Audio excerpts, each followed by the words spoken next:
నమస్కారం. ఆయుష్మాన్ భవ కార్యక్రమానికి స్వాగతం. ఈ రోజు ఆయుష్మాన్ భవ కార్యక్రమంలో వాత, పిత్త, కఫ త్రిదోషాలపై 4వ భాగం ప్రసారం కాబోతోంది. ఈ అంశాల గురించి మనకు వివరించడానికి ప్రముఖ పతంజలి యోగా మాస్టర్ వస్పరి శివుడి గారు మనతో పాటు స్టూడియోలో సిద్ధంగా ఉన్నారు. వారిని అడిగి మరిన్ని విషయాలు తెలుసుకుందాం. అదేవిధంగా మాస్టర్ గారితో మీరు మాట్లాడాలి అనుకుంటే స్క్రీన్ మీద స్క్రోల్ అవుతున్న నెంబర్కి కాల్ చేసి మాట్లాడగలరు. నమస్కారం అండి. నమస్తే అండి. ఆయుష్మాన్ భవ కార్యక్రమానికి స్వాగతం. మనం ముందు 3 భాగాల్లో కూడా చాలా చక్కగా వివరణ చేసుకున్నాము వాత దోషం గురించి. అందులో అంటే వాయు యొక్క కదలికల ఆధారంగా ఆ ప్రకోపం అనేది వాత దోషం కింద మన బాడీలో క్రియేట్ అవుతుందని చెప్పారు. అందులో ముఖ్యంగా మనం చెప్పుకున్న కదలికలు, అదేవిధంగా డ్రైనెస్ గురించి, అండ్ నిన్న టాపిక్ మనం చల్లదనంతో ఎండ్ చేయడం జరిగింది. ఇంకొకసారి చల్లదనం గురించి మళ్ళీ వివరించడం స్టార్ట్ చేస్తే బాగుంటుంది. చల్లదనం గురించి తప్పకుండా అండి. మనలో వాతం పెరిగినట్టుగా మన దేహంలో కలిగేటటువంటి చేంజెస్, మార్పులని మనం కీన్ అబ్జర్వేషన్ చేస్తే మనకు తెలుస్తుందండి. అందులో మనం మొదటి రోజు కదలికల్లో చేంజెస్ తెలుసుకున్నాం. రెండో ఎపిసోడ్లో మనం డ్రైనెస్ గురించి చేంజెస్ తెలుసుకున్నాం. ఇక వాయువు యొక్క లక్షణాలు, డ్రైనెస్ లో skin dryness, intestine dryness, blood vessel dryness, వాటి గురించి తెలుసుకున్నాం. ఇక థర్డ్ వన్, మూడో దానికి వచ్చేవరకు చల్లదనం. ఎప్పుడైతే మనలో ఎంతైతే ఉండాలో అంతకు మించి చల్లదనం పెరిగినా, మనం ఎక్కువ చల్లదనం వాతావరణంలోకి వెళ్ళినా, లేదా ఒకసారిగా వాతావరణంలో చల్లదనం పెరిగినా, ఈ కారణాల వల్ల మనలో సడన్ గా పెయిన్స్ వస్తాయండి, నొప్పులు పెరుగుతాయి. అప్పటిదాకా నార్మల్గా ఉంటాం, సడన్గా రాత్రి మనం డే అంతా బాగానే ఉంటాం, రాత్రి పడుకొని తెల్లారు లేచే వరకు బాడీ పెయిన్స్ అన్నీ వచ్చేస్తాయి. కారణం మనలో చల్లదనం ఎక్కువగా ప్రవేశించడం. ఈ మనం మొదటి 2 ఎపిసోడ్లో మనం చెప్పుకున్నాం వాతం ఎన్ని రకాలుగా మనలో పెరుగుతుంది, ఏ కారణాల వల్ల. అందులో చల్లదనం ప్రధానమైనటువంటిది. చల్లని వాతావరణంలో మనం ఉన్నా మనలో వాతం పెరుగుతుంది అనే విషయం. ఇందులో మనకి ఈ చల్లదనం వల్ల మనకు కలిగేటటువంటి సైడ్ ఎఫెక్ట్స్ వచ్చేసి పెయిన్స్, నొప్పులు. ఇక్కడ నొప్పి లేదా మంట, ఈ రెండింటి తేడాని మనం గుర్తించాలి. మంట అనే విషయానికి వస్తే అది పిత్తానికి సంబంధించినటువంటి లక్షణం అవుతుంది. నొప్పి అనేది వాతానికి సంబంధించినటువంటిది. దీన్ని చాలా మంది సరిగా గుర్తించలేక కన్ఫ్యూజ్ అవుతారు. నొప్పిని మంటగా చెప్తారు, మంటను నొప్పిగా చెప్తారు. మనం నొప్పిని భరించగలుగుతాం రోజుల తరబడి, లేదా కొంతమంది నెలల తరబడి, మరి కొంతమంది సంవత్సరాల తరబడి కూడా నొప్పిని భరిస్తూనే అలాగే జీవితాన్ని నడుపుతూ ఉంటారు. మంటను మాత్రం అలా మనం రోజుల తరబడి, నెలల తరబడి మనం భరించలేం. అది నొప్పికి మంటకు ఉన్నటువంటి తేడా. ఇక్కడ మనం నొప్పుల గురించి మాట్లాడుతున్నాం. వాతంలో ఉన్నాం కాబట్టి నొప్పుల గురించి మాట్లాడుతున్నాం. మనకి మెడలో నొప్పి రావడము, ఇలా తిప్పలేకపోవడము, బలవంతంగా తిప్పితే నొప్పి రావడము, అలా ముందుకి వంగిన నొప్పి రావడము, కింది వరకు కూర్చున్న మన మోకిళ్ళలో నొప్పి రావడము, మన యొక్క ఫింగర్స్ ఇలా మనం పని చేస్తుంటే ఫింగర్స్ ఇలా మనం దగ్గరికి తీసుకోవడానికి పోతే నొప్పి రావడము, లేదా మజిల్ పెయిన్ రావడము. ఇలాంటి మజిల్ పెయిన్, జాయింట్ పెయిన్స్, ఇలాంటి పెయిన్. అలాగే తలనొప్పి కూడా. ఎక్కువ చల్లని వాతావరణంలో ఉన్నాం అనుకోండి, మనకి తలనొప్పి వచ్చేస్తుంది. దీనికి మనం రకరకాలుగా వేరు వేరే టాబ్లెట్స్ చేసుకుంటే అవసరం లేదు. జస్ట్ ఒక కప్పు వేడి నీళ్ళు తాగితే సరిపోతుంది తలనొప్పికి. మనం అనుకుంటాం ఒక్కోసారి తలనొప్పి లేస్తే అందరు ఏం చేస్తారు, మీరేం చేస్తారు, కాఫీ టీ తాగేస్తారు. ఇక్కడ కాఫీ టీల వల్ల తలనొప్పి తగ్గదు, వేడి నీళ్ళ వల్ల తగ్గుతుంది. తలనొప్పి రావడానికి కారణం చాలా రకాల కారణాలు ఉంటాయి. అందులో ప్రధానమైనటువంటి చల్లదనం. ఎక్కువ చల్లదనం ఉన్నప్పుడు మనకి తలనొప్పి. ఇలా నొప్పులన్నీ కూడా రావడానికి చల్లదనం కారణం. దీనికి సొల్యూషన్ సింపుల్. ఈ చల్లదనంలో వాతావరణంలో కాకుండా వేడి వాతావరణంలో ఉండడానికి ప్రయత్నం చేయాలి. మన ఇంట్లో ముఖ్యంగా చలికాలంలో ఈ సమస్య ఎక్కువగా ఉంటుంది. చలికాలంలో మనం తినేటటువంటి ఆహారం గోరువెచ్చగా వేడివేడిగా ఉండాలి ఎప్పుడు తిన్నా. అలాగే మనం తాగే వాటర్ కూడా గోరువెచ్చగా ఉండాలి ఎప్పుడు వాటర్ తాగినా. డేలో కానీ రాత్రి కానీ పగులు కానీ ఎప్పుడు తాగినా గోరువెచ్చని వాటర్ తీసుకోవాలి. అలాగే మన ఇంట్లో మన ఇల్లంతా కూడా గోరువెచ్చని వాతావరణాన్ని మనం మెయింటైన్ చేయాలి. చలికాలం రూమ్ టెంపరేచర్ ని మెయింటైన్ చేయాలి. కింద గ్రానైట్స్, టైల్స్ నుంచి కూడా ఎక్కువగా చలి, మన పాదాలు, లెగ్స్ ఉంటాయి కదా, పాదాల నుంచి ఎక్కువగా మనకు వెంటనే ఆ చల్ల ఉండడం వల్ల తిమ్మిర్లు వచ్చేస్తాయి, వాతం పెరుగుతుంది. అందుకని దానికి సాక్స్ వేసుకోవడం కానీ, లేదా స్లిప్పర్తో ఇంట్లో నడవడం కానీ. అలాగే మన బెడ్రూమ్ వెచ్చగా చూసుకోవాలి.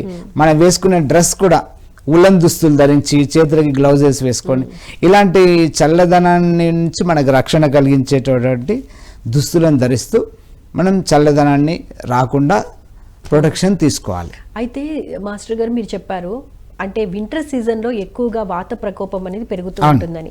మరి అది కాకుండా సమ్మర్లో కానీ రైనీ సీజన్లో కానీ అంటే అసలు వాతతత్వం ఉన్న శరీరానికి ఈ సీజన్లో ఎలాంటి ఎఫెక్ట్ చూపిస్తాయండి? మరి ఏ సీజన్లో అన్నారు? వర్షాకాలం కానివ్వండి, లేకపోతే వేసవి కాలంలో కానివ్వండి. అంటే తత్వం అనేది వాతతత్వానికి సంబంధించిన శరీర తత్వం కాబట్టి ఆ కాలాల్లో ఎటువంటి ఎఫెక్ట్స్ కనిపిస్తూ ఉంటాయి? వర్షాకాలంలో దీని ఎఫెక్ట్ సడన్గా కనిపిస్తుంది. వేసవి కాలంలో వాతం యొక్క ప్రభావం తక్కువగా ఉంటుంది, బాగా తక్కువగా ఉంటుంది. ఎవరి లోపల కనిపిస్తుంది?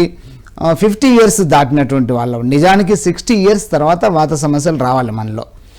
ఈరోజు మనం అన్సైంటిఫిక్ జీవన పద్ధతిలో మన ఆహారపు అలవాట్లు అన్సైంటిఫిక్గా ఉండడం వల్ల మనకి 40-50s లోనే ఇప్పుడు చెప్పిన వాత లక్షణాలని కనిపిస్తున్నాయి. నిజానికి మనం ప్రకృతికి అనుగుణంగా జీవిస్తే 60 years దాటిన తర్వాతనే వాతం మనలో ప్రవేశిస్తుంది. వాత లక్షణాలు, వాత సంబంధ వ్యాధులు అప్పుడు రావాలి.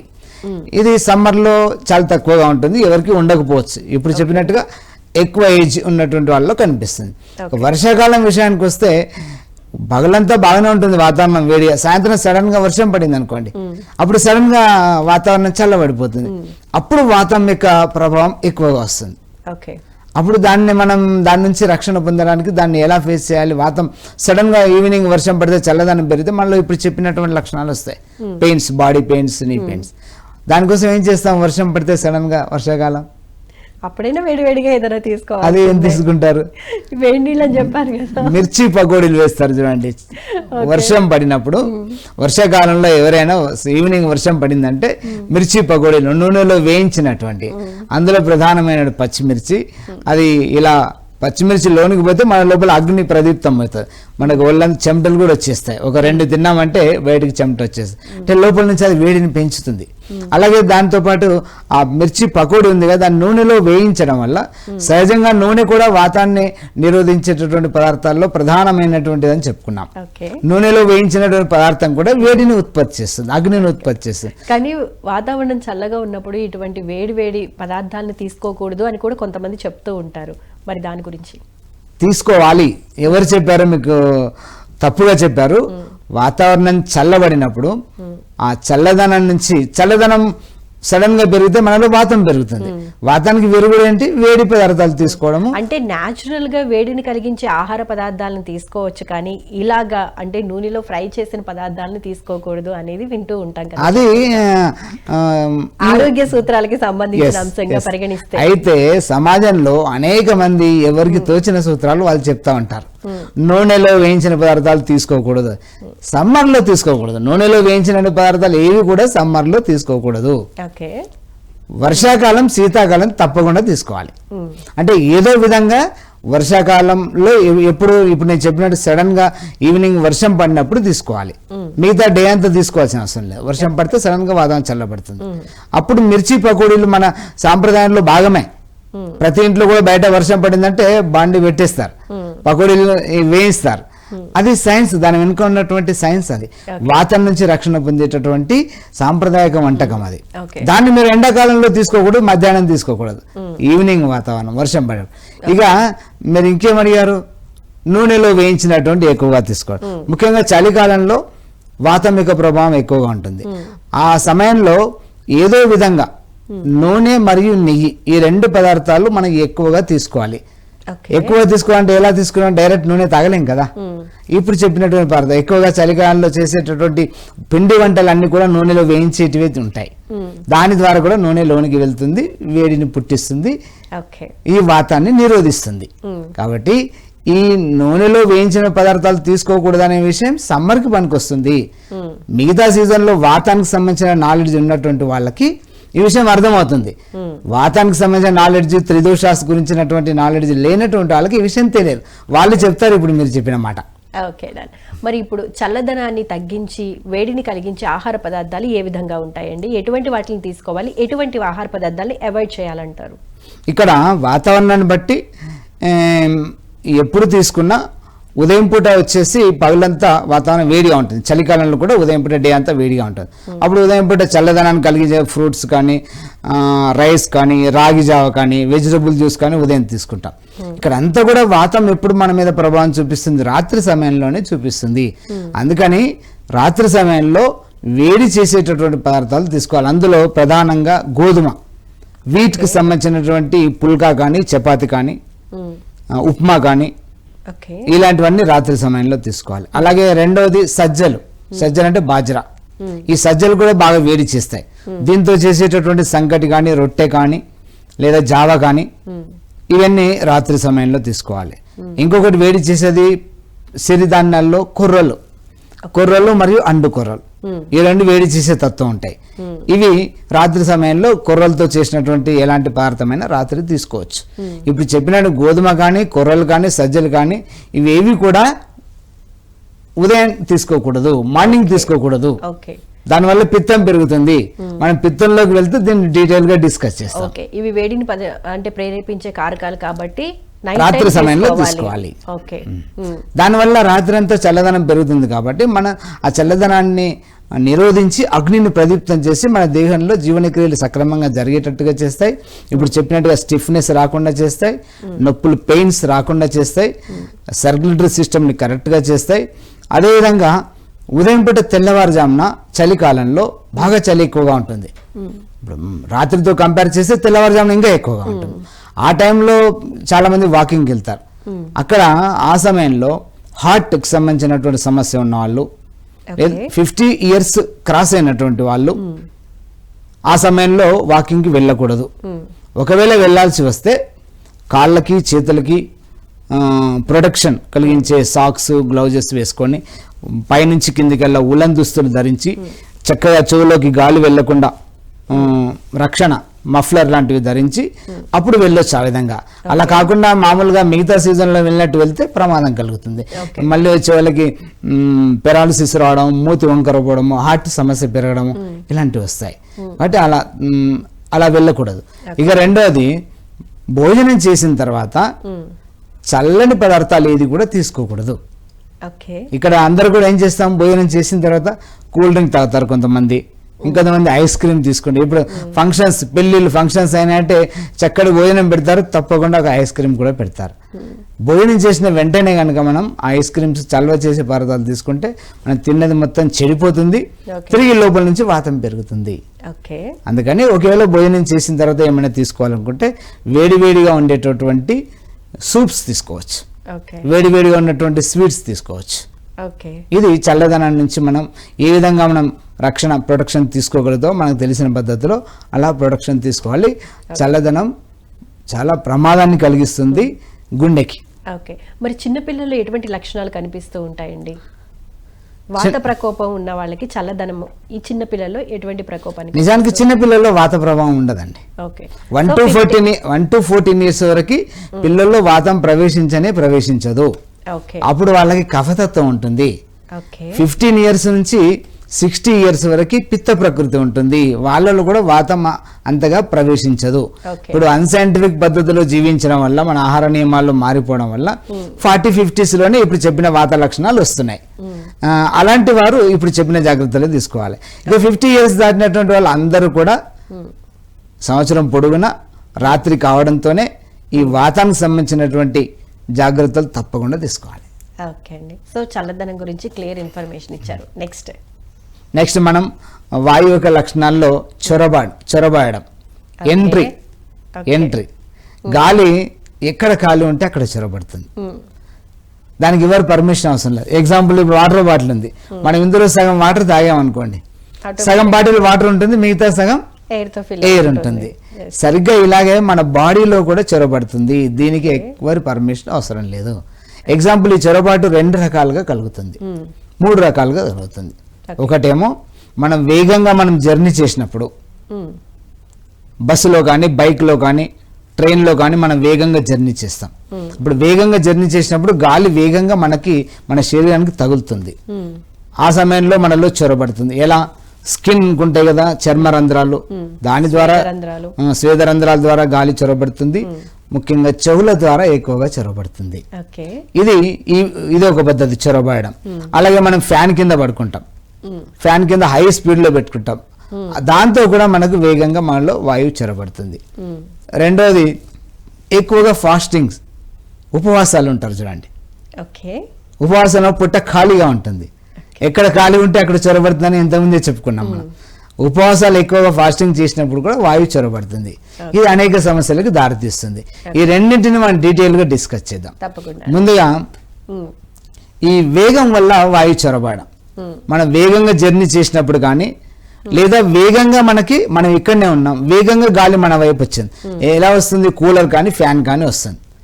ఇలా మనం వేగంగా వాయువుకి ఎదురెళ్ళిన బస్సులో మీరు జర్నీ చేశారనుకో, బస్సులో కానీ ట్రైన్లో కానీ బైక్లో ఎప్పుడైనా జర్నీ చేసినప్పుడు ఒక 1 hour 2 hours జర్నీ చేసిన తర్వాత విండో సీట్ దగ్గర కూర్చున్న వాళ్ళకి మైల్డ్ హెడేక్ వస్తుంది ఒక 2 hours 3 hours తర్వాత.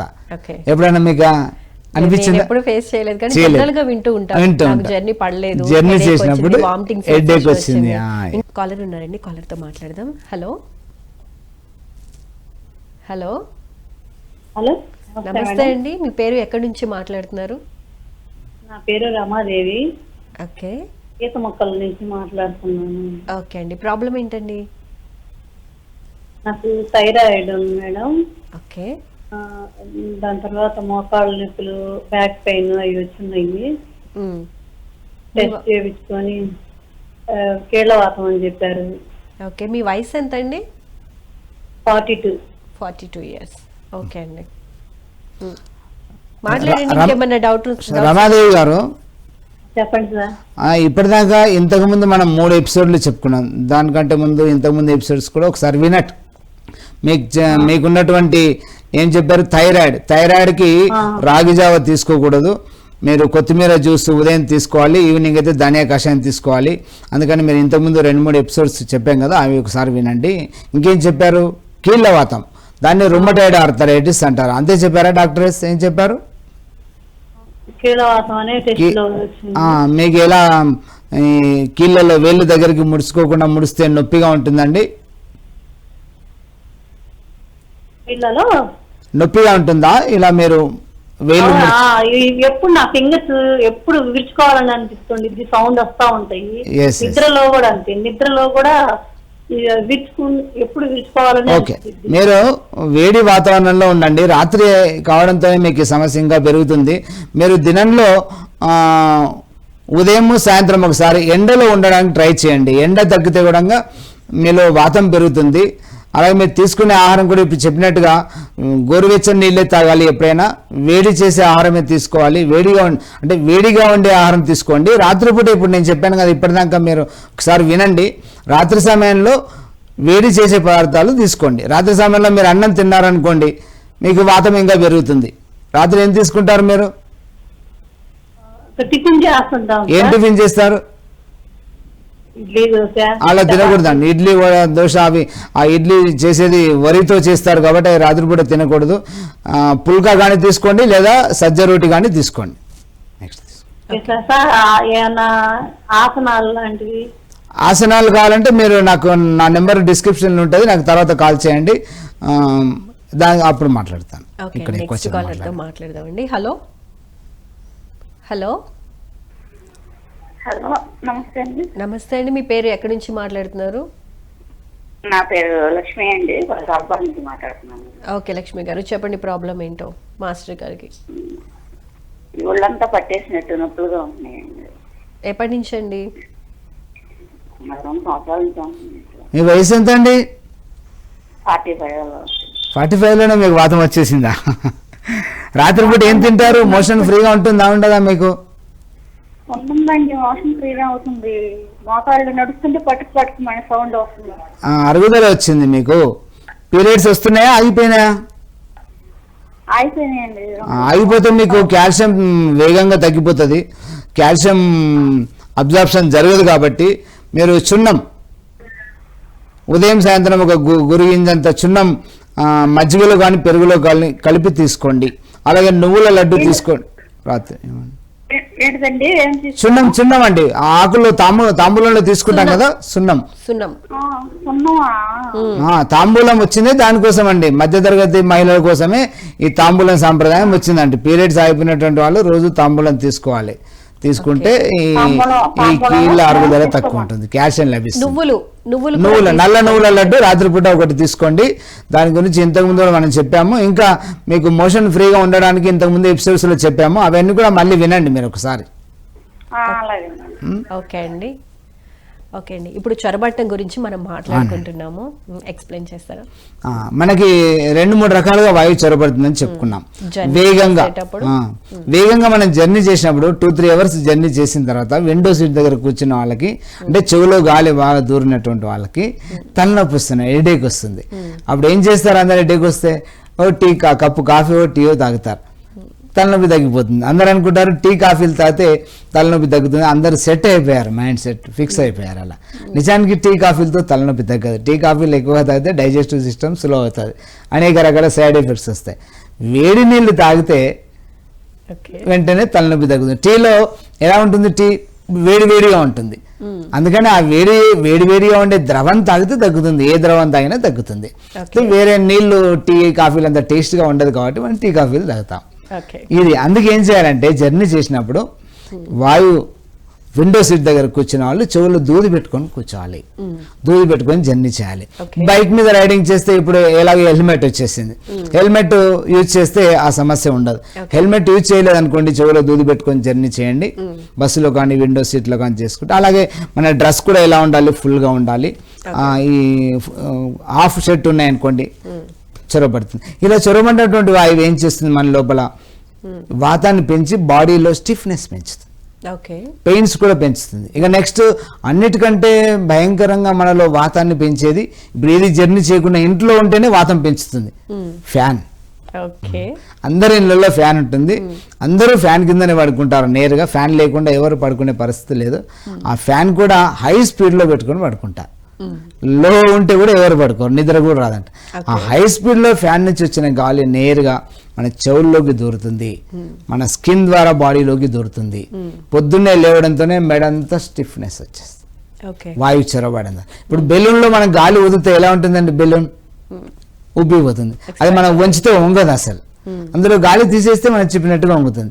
ఇలాగే రాత్రి ఫ్యాన్ కింద పడుకుంటే చెవులోంచి దూరిన గాలి, స్కిన్లోంచి దూరిన గాలి మన బాడీని రోబో టైప్లో చేస్తుంది. పొద్దున్నే లేస్తే మొత్తం బాడీ అంతా కూడా బిగిసిపోతుంది అండ్ పెయిన్స్ కూడా కలిగిస్తుంది. ఇది కొంచెం తక్కువ సమస్య. అన్నిటికంటే ఎక్కువ సమస్య ఏంటంటే చెవులో గాలి దూరితే ముందుగా థైరాయిడ్ వస్తుంది. థైరాయిడ్ రావడానికి ప్రధాన కారణం చెవులోంచి గాలి దూరడమే వేగంగా. ఇక్కడ మనకు డాక్టర్స్ హార్మోనల్ ఇన్బ్యాలెన్స్ చెప్తారు, అది కొంతవరకు. థైరాయిడ్ వచ్చిన తర్వాత హార్మోనల్ ఇన్బ్యాలెన్స్ ఇంకా పెరుగుతుంది. దీన్ని కొంచెం హెరిడిటీ అని కూడా చెప్తారు, పూర్వీకుల నుంచి వంశపారంపర్యంగా వచ్చేటటువంటి సమస్యలు 10%, 15%, 20 బిలోనే. ఈరోజు ఉన్నటువంటి వాళ్ళు ఇప్పుడు సమాజంలో ఎంతమంది అయితే థైరాయిడ్తో బాధపడుతున్నారో వాళ్ళ పూర్వీకులకి ఎవరికి థైరాయిడ్ లేదు. ఇదంతా లైఫ్ స్టైల్ డిజార్డర్. అందరూ ఫ్యాన్ కింద పడుకొని వేగంగా ఫ్యాన్ దగ్గర పడుకొని వేగంగా ఫ్యాన్ పెట్టుకోవడం వల్ల గాలి చెవులో దూరడం వల్ల థైరాయిడ్ వాతం పెరుగుతుంది. థైరాయిడ్ వాత సంబంధ సమస్య, ప్రధాన కారణం ఇది. అందుకని చెవులో గాలి దూరకుండా దూది పెట్టుకోవాలి. ఇంకా అప్పుడప్పుడు వారానికి 2 సార్లు 3 సార్లు చెవులో నూనె చుక్కలు వేసుకోవాలి.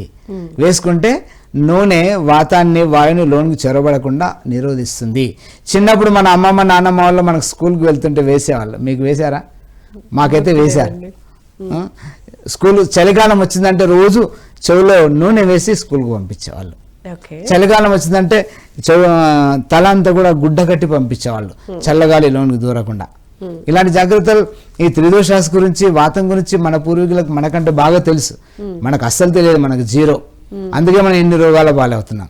వాళ్ళు సీజన్ గా ఎలాంటి అనారోగ్య సమస్యలు వస్తాయనేది అవేర్నెస్ ఉండి వాళ్ళు అన్ని జాగ్రత్తలు పాటించేవాళ్ళు వితౌట్ మెడిసిన్. ఇప్పుడు భయం కూడా ఎక్కువైపోయి చెవులో నూనె వేసుకుంటే ఏమవుతుందో, ఏ ఇన్ఫెక్షన్ వస్తుందో అని ఆలోచించే రోజు. ఇక్కడ మోడర్న్ మెడికల్ సైన్స్ కొంతమంది డాక్టర్లు ఈ త్రిదోషాస్ పైన అవగాహన లేకపోవడం వల్ల చెవులో నూనె వేయడం ఆపివేయించారు. అందుకనే ఎక్కువ మందికి థైరాయిడ్ వస్తుంది. చెవులో కనుక ఇప్పుడు చెప్పినట్టుగా చలికాలంలో కానీ గాలి వేగంగా వచ్చే సీజన్లో కానీ చెవులో ఇలా కొబ్బరి నూనె చుక్కలు వేసుకున్నా, చెవులో దూది పెట్టుకున్నా థైరాయిడ్ రాకుండా ఉంటుంది. మరొక ప్రమాదం ఏంటంటే చెవులో గాలి దూరడం ఎక్కువ రోజులు జరిగితే పెరాలసిస్కి దారితీస్తుందండి. అంత ప్రమాదానికి దారితీస్తుంది. చెవులో గాలి దూరడం అనేది ఇన్ని ప్రమాదాలు. సర్వైకల్ పెయిన్ కూడా వస్తుంది, మెడ అంతా కూడా స్టిఫ్నెస్ అయ్యి మెడ నొప్పులు రావడానికి, అలాగే తలనొప్పి రావడానికి కూడా ఇది బాధ. ఇంతకుముందే చెప్పుకున్నాం. చెవులో గాలి దూరడం అనేది అంత ప్రమాదం. అలాగే బాగా అలసిపోతుంది. మీరు బైక్లో జర్నీ చేయండి, ఇప్పుడు చెప్పిన విండో సీట్ దగ్గర జర్నీ చేసిన చెవులో దూది పెట్టుకోండి, మీరు 2 గంటల 3 గంటల 4 గంటల జర్నీ చేసినా అలసట రాదు. బైక్ మీద జర్నీ చేసినటువంటి వాళ్ళు కూడా ప్రాక్టీస్ చేసి చూడండి, అలసటే రాదు. అంత తేలిగ్గా తెలుసుకుందామండి కాలర్ తో మాట్లాడిన తర్వాత. హలో నమస్తే మేడం. నమస్తే అండి, మీ పేరు, ఎక్కడి నుంచి మాట్లాడుతున్నారు? నేను బొబ్బులి నుంచి మాట్లాడుతున్నాను మేడం, ఇక విజయనగరం జిల్లా బొబ్బులి. ఓకే అండి, ప్రాబ్లం ఏంటో యోగా మాస్టర్ గారికి చెప్పండి. అంటే ఆర్థరైటిస్ మిస్సెస్ కి వచ్చింది, కొంచెం వాపులా వచ్చాయి కాళ్ళకి చేతులకి అన్నిటికి ఉన్నాం. ఓకే, అది ఇంచుమించుగా 40-45 సంవత్సరాలు ఉంటుంది అమ్మాయికి. ఆర్థరైటిస్ అన్నారు కదా, ఆస్టియో ఆర్థరైటిస్ రుమటైడ్ ఆర్థరైటిస్ చెప్పారా? రుమటైడ్ ఆర్థరైటిస్ కీళ్ళవాతం, రుమటైడ్ ఆర్థరైటిస్, సామవాతం. ఇంతకుముందు చెప్పాం కదా దాని గురించి, మీరు విన్నారా ఇంతకుముందు? ఇంతకుముందు వినటం లేదు, ఇప్పుడు వేసాను, టీవీ వేసేటప్పుడు మీరు లైవ్ లో చూస్తున్నాను. మళ్ళీ ఒకసారి ఈరోజు చెప్పినటువంటి దాన్ని మళ్ళీ వినండి. దాంట్లో చెప్పాను ఇంతకుముందు మీకు, వేడి ద్రవాలు తీసుకోండి, మోషన్ ఫ్రీగా ఉండేటట్టు చూసుకోండి, రాత్రిపూట అన్నం తినకండి, రాత్రిపూట చలవ చేసే పదార్థాలు ఏవి తినకండి, చల్లని వాతావరణంలో ఉండకూడదు, వేడి వాతావరణంలో ఉండండి, ఎండలు అప్పుడప్పుడు కొద్దిగా ఎండ తగిలేటట్టుగా చూసుకోండి.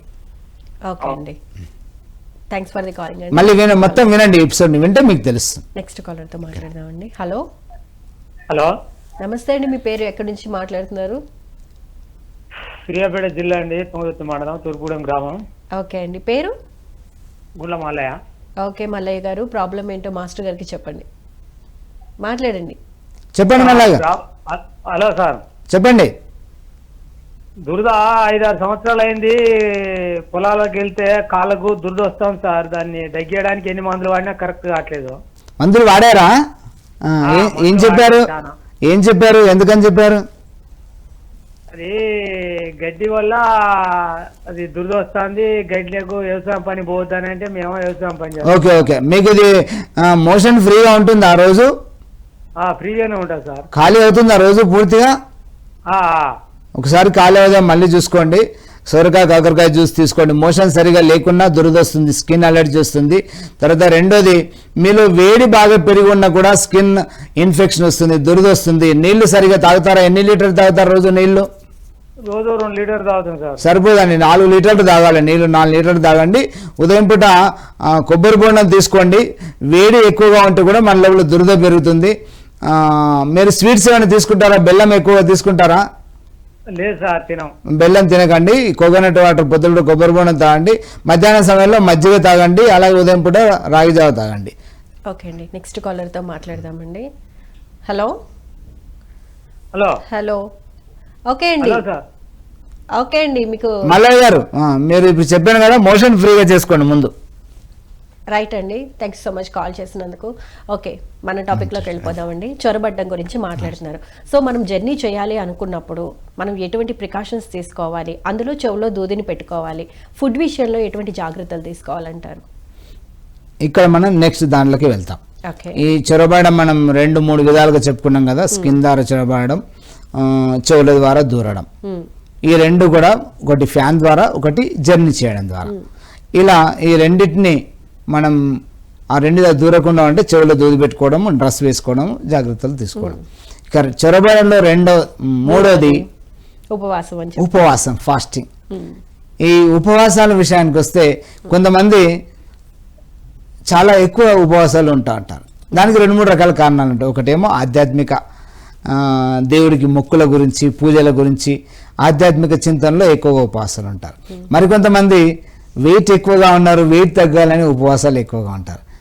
ఈ ఉపవాసం ఉన్న సమయం లోపల కొంతమంది ఏమీ తినకుండా అసలు అంటే ఏమి తినకుండా ఉండడే ఉపవాసం, కానీ నీళ్లు కూడా తాగకుండా ఉంటారు. నిర్జల ఉపవాసం అంటారు.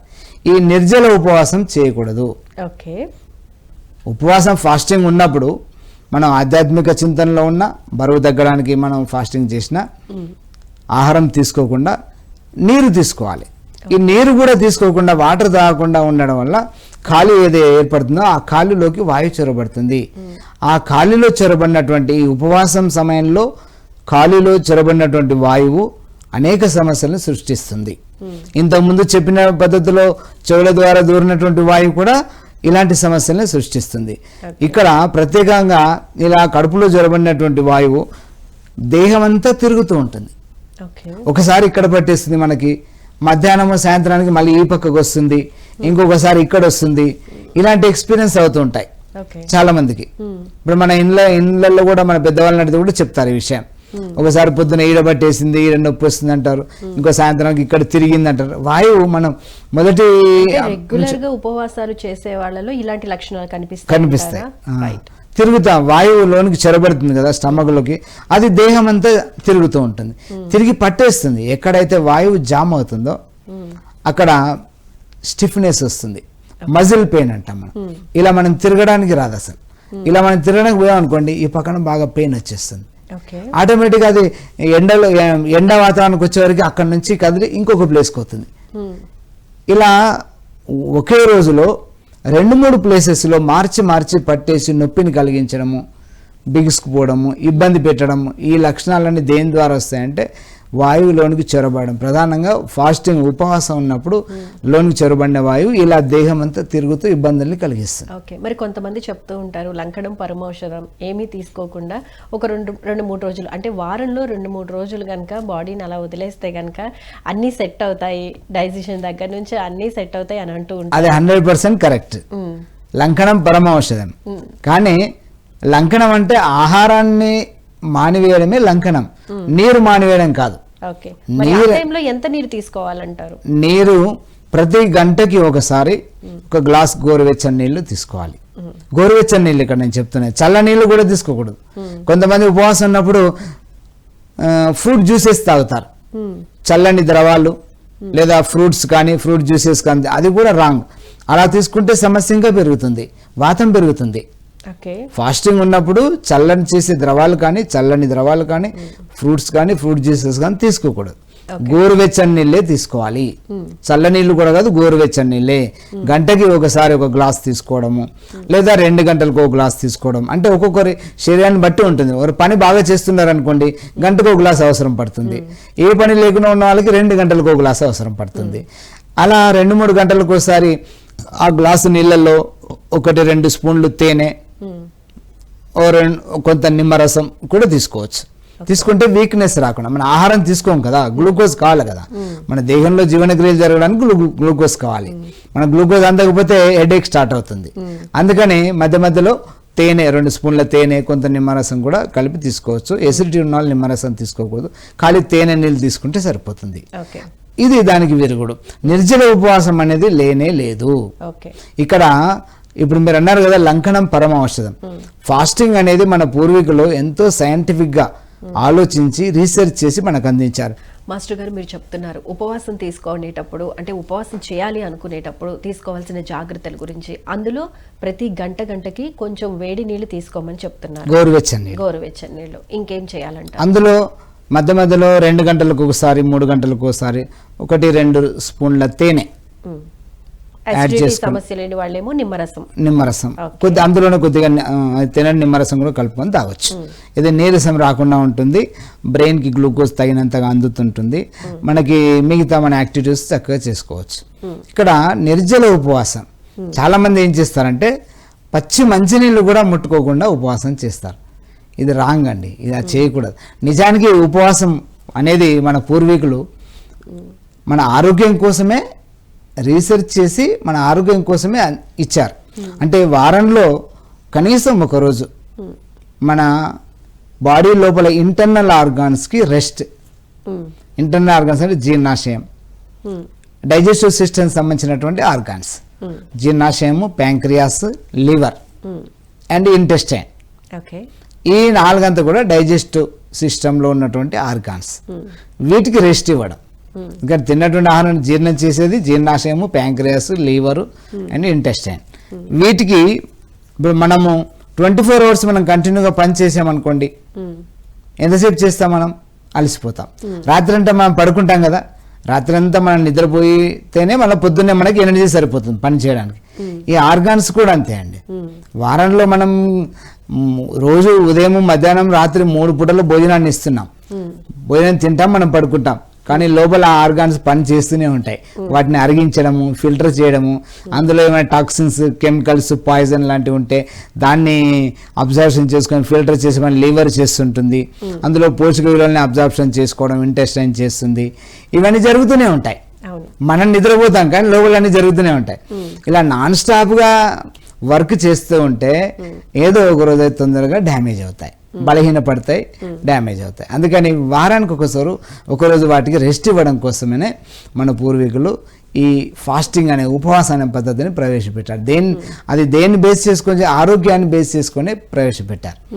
ఇక్కడ ఆ ఉపవాసం ఉన్న రోజు ఏమవుతుంది? ఆహారం తీసుకోకుండా మనం కేవలం వాటర్ మట్టుకు తీసుకోవడం వల్ల మన బాడీలో ఉన్నటువంటి, బ్లడ్లో ఉన్నటువంటి, మన సెల్స్లో ఉన్నటువంటి డెడ్ సెల్స్ ద్వారా వచ్చినటువంటి కెమికల్స్, టాక్సిన్స్, మలినాలు ఇవన్నీ కూడా భోజనం తీసుకోకుండా వాటర్ తీసుకోవడం ద్వారా ఈజీగా యూరిన్ ద్వారా ఫిల్టర్ అయ్యి బయటికి వెళ్ళిపోతాయి. టోటల్ మన బాడీ ఏమవుతుంది? డీటాక్సిఫికేషన్ అవుతుంది. టాక్సిన్స్ అన్ని కూడా వెళ్ళిపోతాయి ఉపవాసం సందర్భంలో వాటర్ తీసుకుంటే. వాటర్ తీసుకోకపోతే లోపల ఉన్నటువంటి ఆ కెమికల్స్ అన్ని లోపలనే ఉండిపోతాయి. అందులో మళ్ళీ వాటర్ అందకపోతే లోపల ఇంటర్నల్ గా హీట్ పెరుగుతుంది. తర్వాత వాటర్ తీసుకుంటే ఎంటీ ఉంటుంది స్టమక్, అందులో వాయువు చొరబడుతుంది. మనం ఏదైతే ఆరోగ్యం కోసం మనం ఉపవాసం చేశామో దానికి విరుద్ధంగా జరుగుతుంది. ఆరోగ్యం రాకపోగా అడిషనల్ గా అనారోగ్యం వస్తుంది. రెండవది, ఉపవాసం 2 గంటలు, దాదాపు 5-6 గంటలు ఉపవాసం చేస్తారు. కొంతమంది ఉదయం నుంచి సాయంత్రం వరకు చేస్తారు. అలా 5-6 గంటలు పైగా వాటర్ తీసుకోకపోతే జీర్ణాశయంలో రెగ్యులర్గా డైజెస్టివ్ ఎంజైమ్స్ ఉత్పత్తి అవుతూనే ఉంటాయి అండ్ హైడ్రోక్లోరిక్ యాసిడ్ ప్రొడ్యూస్ అవుతూనే ఉంటుంది. స్టమక్ యొక్క నేచర్ అది. మనం తినకపోయినా దాని పని అది చేస్తూ ఉంటుంది. యాసిడ్ లెవెల్ పెరిగింది అనుకోండి, అది ఏం చేస్తుంది? పేగుల యొక్క జీర్ణాశయ గోడల్ని కాల్చివేస్తుంది, తినేస్తుంది, అల్సర్ స్టార్ట్ అవుతుంది, స్టార్ట్ అవుతుంది. అందుకని అది రాకుండా ఉండాలంటే ప్రతి గంటకి 1 గ్లాస్ వాటర్ తీసుకుంటే ప్రొడ్యూస్ అయినటువంటి యాసిడ్ అంతా కూడా వాటర్లో కలిసి యూరిన్ ద్వారా బయటకు విసర్జన డైల్యూట్ అవుతుంది, బయటికి వెళ్ళిపోతుంది. కాలర్ ఉన్నారండి, కాలర్తో మాట్లాడదాం. హలో హలో మేడం, నమస్తే అండి. మీ పేరు, ఎక్కడి నుంచి మాట్లాడుతున్నారు? మేడం మేము ఇక్కడ ప్రకాశం జిల్లా గిద్దలూరు నుంచి మాట్లాడుతున్నాం మేడం. పద్మను. ఓకే పద్మ గారు, ప్రాబ్లం ఏంటో యోగా మాస్టర్తో చెప్పండి. చెప్తా, మాట్లాడండి. చెప్పండి అమ్మా. సార్ నాకు అదే వాతం అనేది ఎక్కువ ఉంది సార్. ఎక్కడ, ఏ ప్లేస్ లో ఉంది? వాతంలో చాలా లక్షణాలు ఉంటాయి, మీకు ఏమి ఇబ్బంది అవుతుంది అది చెప్పండి. ఏమి ఇబ్బంది కదా సార్, నాకు పారాలసిస్ వచ్చింది. కొంచెం ఇంట్లో ఏమన్నా వంట దేంట్లో దినుసులు అంటారు కదా, ఏమన్నా వాడొచ్చా? పారాలసిస్ ఎవరికి వచ్చిందండి? నాకే మేడం. మీకే వచ్చిందా? ఓకే. ఎన్ని ఇయర్స్ నుంచి ఉంది? ఇప్పుడు సంవత్సరం వెళ్ళిపోయి 2వ సంవత్సరం. ఓకే, మందులు వాడారా అండి మీరు? హాస్పిటల్కి వెళ్ళారా? హాస్పిటల్ మందులే వాడుతున్నా. ఇప్పుడు వాడుతున్నారు కదా. అయినప్పటికీ మీరు చల్లదనంలో ఉండకండి. నేను ఇంతకుముందు ఎపిసోడ్లో కూడా చెప్పినాము, రాత్రిపూట గోరువెచ్చని, ఎప్పుడు తాగినా గోరువెచ్చని నీళ్లు తాగండి, వేడివేడి ఆహారమే తీసుకోండి. దాంతోపాటుగా యోగా ప్రాణాయామం చేయాలి.